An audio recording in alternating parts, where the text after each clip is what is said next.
John has $10 a day and one goal, $2,800 a month in dividend income. If he does what every everyday investor does and puts it into the S&P 500, it would take 76 years. That's not a plan, that's a lifetime most people don't even get. In this video, I'm going to show you exactly why the S&P 500 takes that long, what a dividend snowball is, and why it changes everything. We'll also demonstrate how John can build a 5-stock portfolio that reaches $2,800 a month in just 18 years, 58 years faster.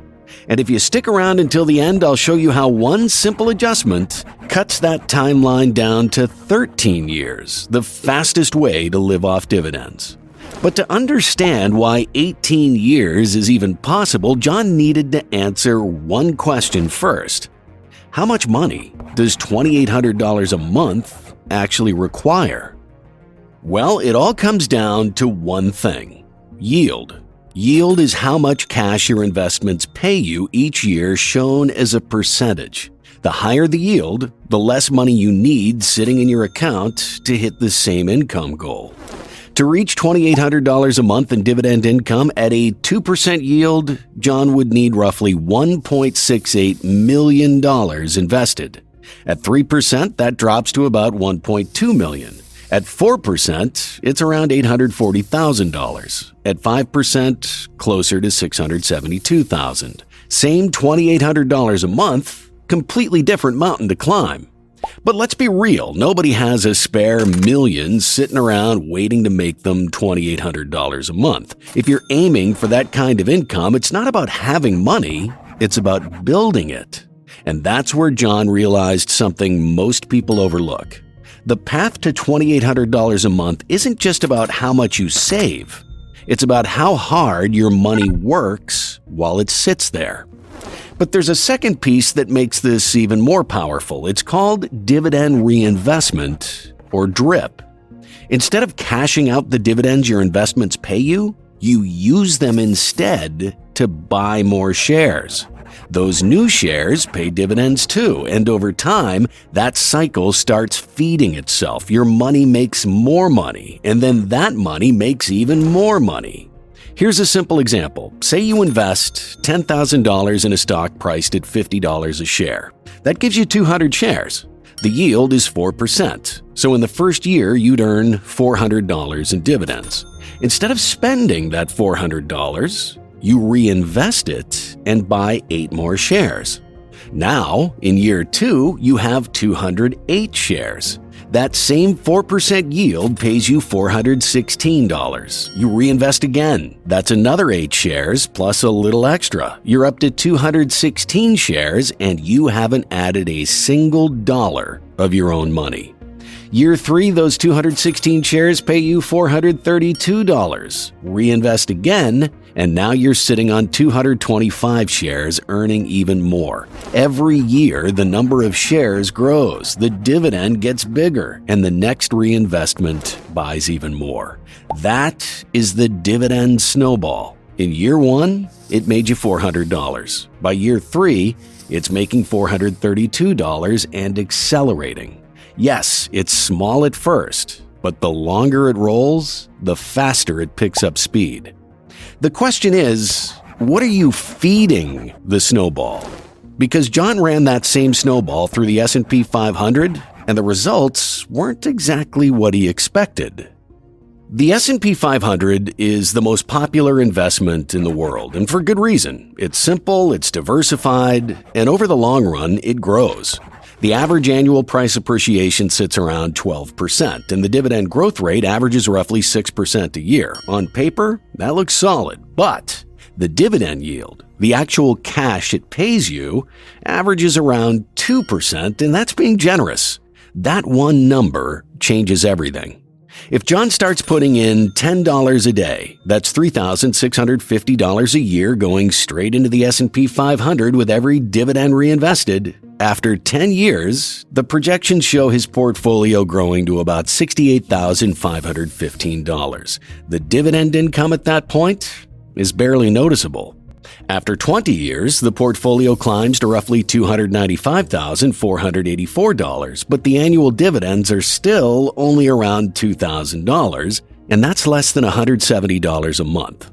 After 30 years, John's portfolio crosses $1 million, $1,020,261 to be exact, and the dividends, $3,009 a year.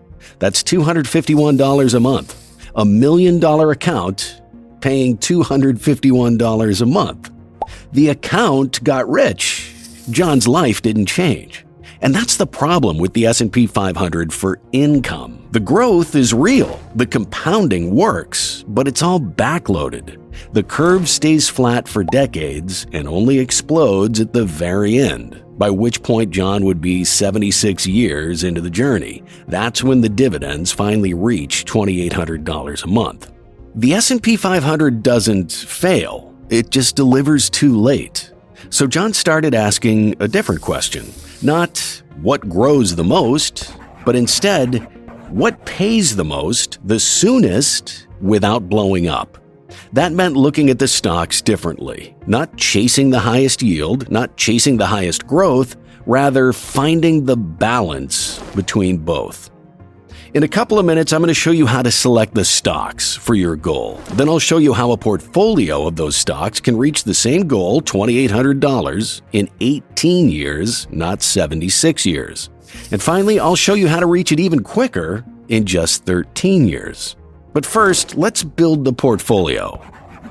The first thing John looks for in stocks for his portfolio is yield, how much a stock pays you each year relative to its price. Too low, like the S&P 500's 2%, and the income takes forever to build. Too high, like 10% or 12%, and it's usually a warning sign. Companies paying that much are often in trouble, and those payouts don't typically last. The sweet spot sits somewhere between 2% and 6%. The second thing is dividend growth. A payment that stays the same forever loses its power as prices rise around it. The best companies raise their dividends every year, ideally by 10% or more. That growth is what gives the snowball its speed. And the third thing is stability. A high yield means nothing if a company cuts it next year. John looks for companies with consistent histories, manageable payout ratios, and enough cash flow to keep paying through bad years. He also wants to spread across different industries, so one bad sector doesn't take down the whole plan. With those three filters in mind, John starts picking his stocks. He starts with the Schwab U.S. Dividend Equity ETF, or SCHD for short. It's not a single stock, it's a basket of roughly 100 high-quality dividend-paying companies, all screened for financial strength and consistent payouts. The yield sits at 3.47%. The 10-year dividend growth rate is 10.43%, and the annual price appreciation runs about 8.6%. Nothing flashy, but that's the point. SCHD gives John a diversified, stable base that's already beating the S&P 500 on income.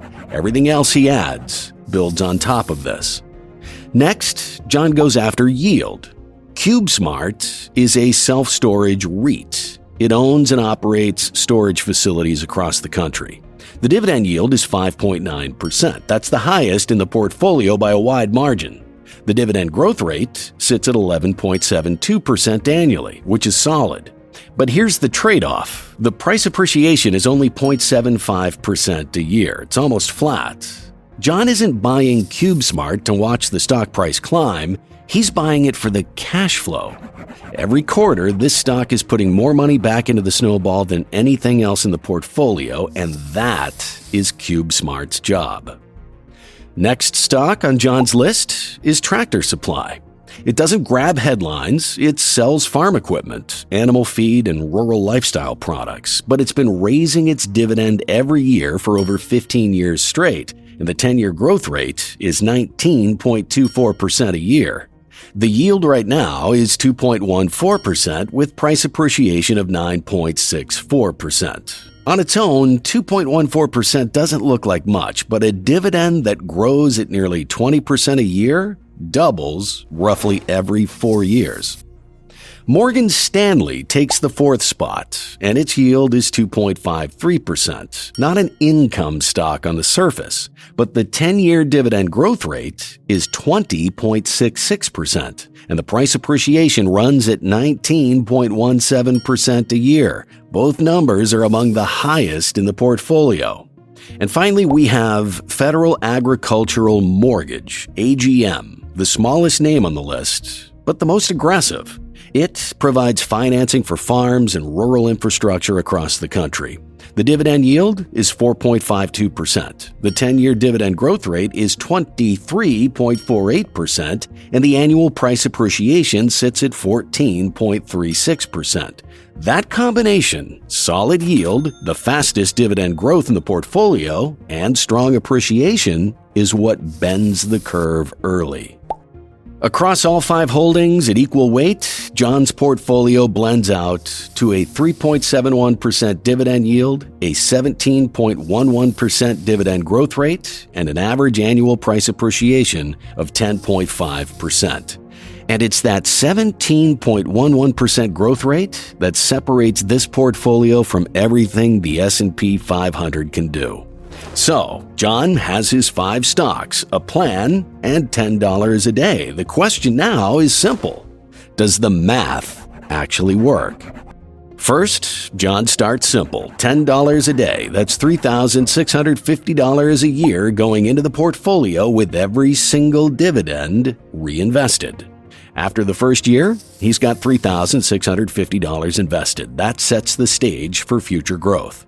By year 10, the projections show the portfolio growing to about $77,851. The dividends are starting to show up, but they're still small. The snowball is rolling, just not fast enough to feel yet. By year 15, things shift. The portfolio climbs to $208,757, and the dividends are picking up real momentum. This is where the 17.11% dividend growth rate starts doing what it was designed to do. Each year's payout is noticeably bigger than the last. Then comes year 18. The portfolio reaches $381,840. The annual dividend income hits $34,279, and that is $2,857 a month, right around John's $2,800 target. When you break down where that total value came from, about $171,191 is capital appreciation, the stocks going up in price. Another $144,949 is reinvested dividends, money the portfolio generated and then fed back into itself.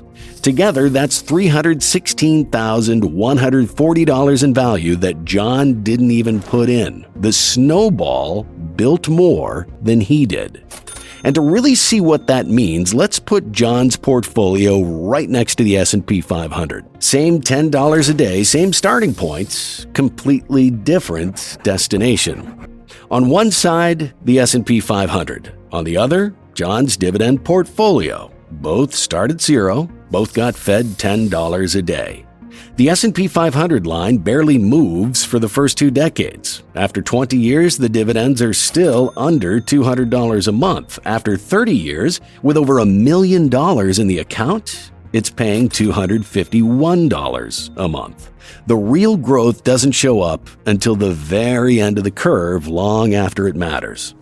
John's portfolio tells a completely different story. By year 10, the dividends are already climbing into the thousands annually. By year 15, they're over $1,000 a month. By year 18, John is collecting $2,857 a month, more than the S&P 500 produces in 76 years of compounding. Same $10 a day, same discipline, same patience. One path takes a lifetime. The other takes less than 2 decades. A 58-year difference. That's the gap between following the crowd and building something intentional. After seeing what $10 a day could do, John asked himself one more question. What if he pushed a little harder? John had $15,000 saved up. Not a fortune, but enough to give the snowball a real head start. Instead of starting from zero, he drops that lump sum in on day one and bumps his daily contribution to $30.